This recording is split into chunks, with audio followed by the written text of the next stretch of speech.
Y es hora de hablar de economía y política con Juan Manuel Coco y con Luis Autalán y los invitados. Ajuste a pleno. Hay ajuste para rato. Los números no mienten, pero tampoco dicen toda la verdad. Ayer se presentaron los números de las cuentas públicas, ¿no? El gobierno presentó un superávit primario de casi 500 millones de pesos, algo así como 11 millones de dólares. Claro, lo que no comunicó fue el resultado general luego del pago de intereses, ¿no? Porque es como en tu casa, si vos pagás, haces las cuentas de tu casa y no contás lo que le debes a la tarjeta de crédito, no contás todos los intereses que le tenés que pagar al crédito hipotecario, seguramente te quede aire, pero esas cosas las tenés que pagar. Y Argentina tiene que pagar intereses de deuda y tiene que pagar mucho interés. ¿Cuándo es el primer vencimiento?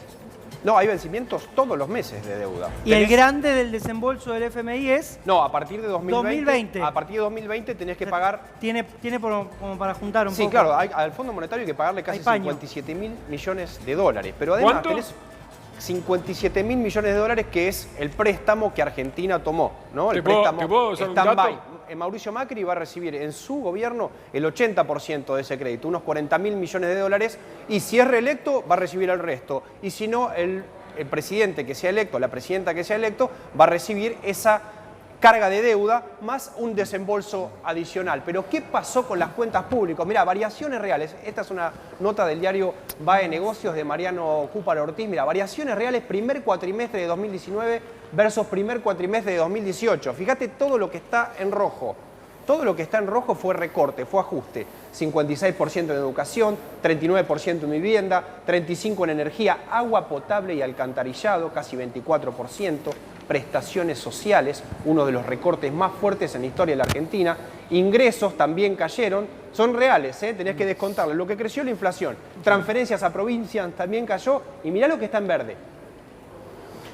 Intereses. Sí, y el resultado final, el déficit total, que creció en 34 ¿Puedo aportar un dato cortito? Sí, claro. Y creció mucho el déficit justamente por la devaluación y por la gran deuda que tiene Argentina, que está denominada en dólares, ¿verdad? Ustedes son muy jóvenes, no se van a acordar, pero hace 2 días el doctor Gustavo Marangoni definió esta ecuación que tan magistralmente explica mi compañero Coco con una frase. El Fondo Monetario en este momento es la tarjeta de crédito de la Argentina. Bueno, hay invitados políticos, referentes políticos, sociales, gente que viene del mundo de la economía. Silvina Batakis, Santiago Frasquina, ¿cómo le va? Gracias por venir. No, por favor, un placer. Gracias a vos. Viendo los recortes, digo, cuestiones esenciales, vivienda, energía, educación. Sí, son todos cortes que afectan a la realidad cotidiana de todos los habitantes de Argentina, pero que también están afectando nuestro futuro, ¿no? Alejandro Lerner, por ejemplo, decía en la entrevista que con la educación, si tuviésemos una buena educación, seguramente podríamos salir adelante. Y estamos viendo que la educación cayó un 60% en esos gráficos. La verdad que, por ejemplo, la gobernadora Vidal va a ser la primera gestión en la historia de la provincia que termine con menos escuelas de las escuelas que recibió. Pero hay que esforzarse mucho para ni siquiera inaugurar una, pero bueno, terminar con menos escuelas. ¿Las vendieron? No, cerraron varias escuelas porque la infraestructura estaba en muy mal estado y no se han dedicado a renovarlas. También va a ser la primera gestión que, por ejemplo, no haya inaugurado ni un hospital de complejidad media ni alta, ninguna sala sanitaria de media complejidad, por Silvina, ejemplo. en ese punto hay un dato que no lo dice el kirchnerismo, sino la Organización Internacional del Trabajo. De la cantidad de jardines de infantes que prometió este gobierno y la no concreción, está el riesgo de las mujeres que ven disminuido su horario, porque obviamente no pueden deslindar su labor doméstica y del hogar y tienen que tratar de trabajar para sobrevivir. Sí, bueno, por supuesto que cuando hay crisis la economía golpea mucho más a las mujeres, ¿no? Siempre las mujeres cobramos entre 27 y 30% menos que los hombres y en esa desigualdad se genera una ganancia para alguien, ¿no? Pero en particular cuando hay una crisis de esta magnitud, las mujeres pierden el trabajo formal y además presionan a que los salarios vayan a la baja desde esta situación.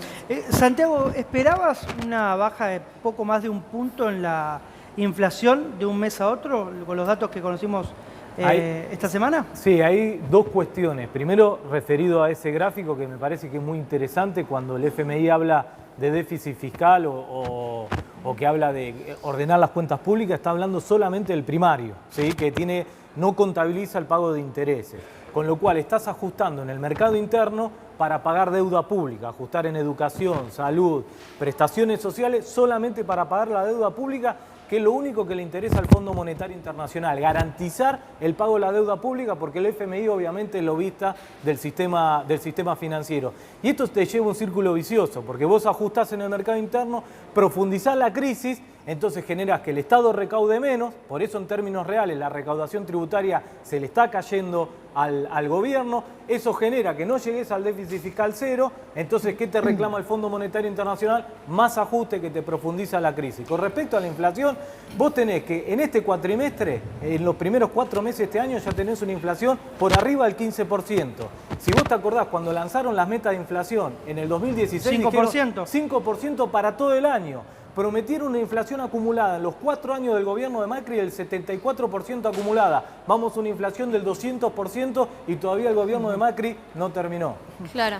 Bueno, y con todo este escenario de ajuste de fondo también se acalora la batalla electoral. Marcos Peña pidió a sus voceros que salgan a militar el optimismo. Cele Fierro, ¿alcanza con militar el optimismo para tapar de alguna forma todo este ajuste que estaban mostrando en pantalla recién los chicos? No, para nada. De hecho, como se ven los datos y lo venimos discutiendo, la crisis económica golpea muy fuerte y ya hay un salto en la crisis política porque el gobierno con todas sus fuerzas, bueno, vos decías lo de Marcos Peña de estas últimas horas, días, intentando levantar a Macri como el candidato y la verdad es que tiene una crisis muy grande hacia adentro del propio Cambiemos con la discusión de si Macri va a ser o no va a ser el candidato y me parece que la economía justamente no ayuda para poder fortalecer al gobierno y al macrismo, fundamentalmente a la figura del presidente como la continuidad de este plan. Pero me parece que lo más fuerte o por ahí lo más importante para discutir, y el Graf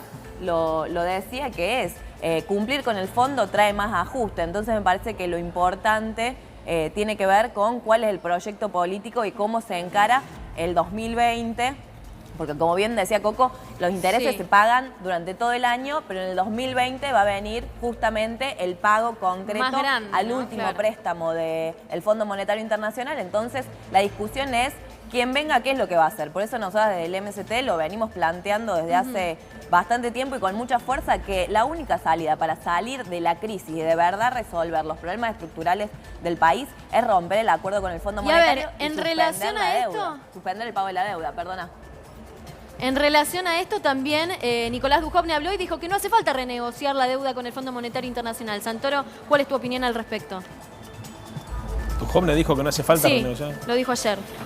Mirá, creo que es evidente. El cronograma de vencimientos es absolutamente insostenible para cualquier gobierno. Y mucho más para un gobierno que le quiere dar de comer a la gente. Si te preocupa, además de pagarle al Fondo Monetario Internacional, reactivar el mercado interno, generar condiciones de consumo, ampliar condiciones de bienestar, es imprescindible no solamente renegociar la deuda, sino además renegociar con los generadores de dólares genuinos y comerciales de qué manera se recomponen las reservas del Banco Central. No se trata solamente de evitar la fuga, sino también de recomponer la capacidad de repago de la Argentina. Para esto se necesita, primero, que los agroexportadores vuelvan a liquidar en tiempo y forma. Segundo, que se termine la timba financiera que permita que agentes no residentes en la Argentina vengan a jugar contra el peso. Tercero, generar inversiones genuinas para aumentar las exportaciones con alto valor agregado. Y cuarto, tratar de sustituir importaciones. Si todo esto no se hace, el problema va a seguir. No se trata solamente de renegociar con el Fondo Monetario. Sin renegociar con el Fondo Monetario o sin poner otras condiciones es imposible, pero haciéndolo solamente tampoco alcanza. Se necesita una mirada integral, que es lo que no tiene este gobierno. Ya seguimos charlando de economía y de política, pero antes hay una información importante.